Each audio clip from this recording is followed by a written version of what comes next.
शरारती बच्चों ने भद्दी भद्दी गालियां बोली। नमस्कार मित्रों, मैं हूं शिवम सिंह और आप देख रहे हैं शिवम अनफिल्टर्ड नेशन। आज मैं किसी पार्टी के पक्ष या विपक्ष में बात नहीं करने वाला।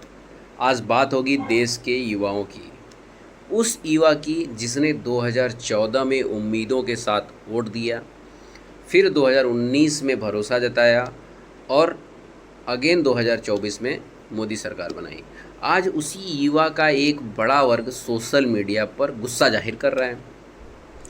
हाल ही में प्रधानमंत्री मोदी ने अपने इंस्टाग्राम पे एक पोस्ट डाला, वीडियो पोस्ट डाला, जिसमें उन्होंने कहा कि देश के युवा भटक गए हैं और अभद्र भाषा का इस्तेमाल कर रहे हैं। सबसे पहले मैं साफ कर दूं, किसी को गाली देना, व्यक्तिगत अपमान करना या हिंसा को बढ़ावा देना बिल्कुल गलत है, लेकिन सवाल यह है कि क्या सिर्फ गाली देने की निंदा कर देना काफ़ी है, या फिर हमें यह भी समझना चाहिए कि आखिर देश का एक हिस्सा इतना नाराज़ क्यों है। आज इसी विषय पर हम खुलकर बात करेंगे। मित्रों, युवाओं का गुस्सा अचानक नहीं आया। दोस्तों, कोई भी युवा एक दिन में नाराज़ नहीं होता।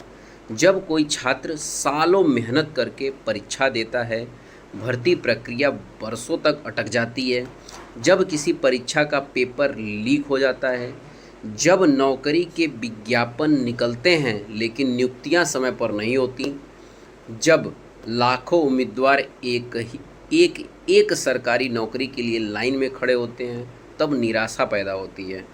आज का युवा सिर्फ नौकरी नहीं चाहता, बल्कि उसे अपने भविष्य की चिंता है। वह चाहता है कि उसे मेहनत का सम्मान मिले। अगर उसे लगता है कि उसकी बात नहीं सुनी जा रही, तो उसका गुस्सा बढ़ना स्वाभाविक है। लेकिन यह भी उतना ही सच है कि गुस्से का मतलब कानून हाथ में लेना या गाली देना नहीं होना चाहिए।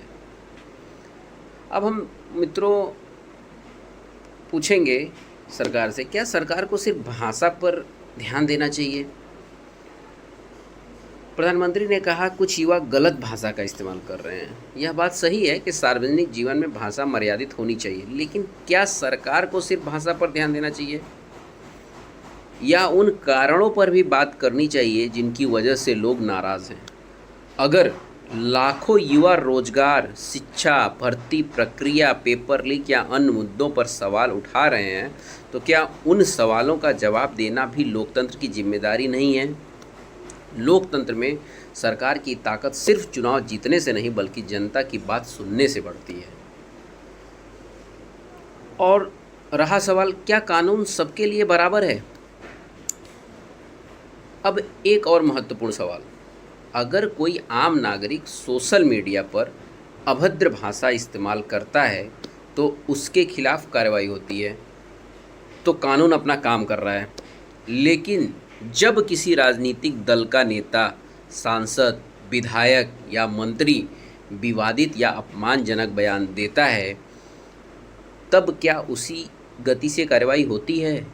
मोबाइल पर देखिएगा ना, तो बहुत लेडीज जो है वो अपने आत्म संतुष्टि के लिए कुत्ता के साथ सोती है।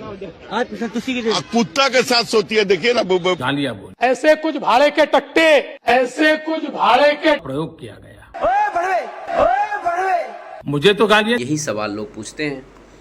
लोकतंत्र में कानून की सबसे बड़ी ताकत उसकी निष्पक्षता है।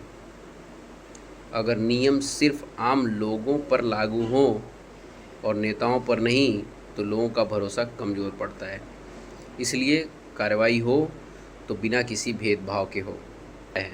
देश के युवा दुश्मन नहीं है।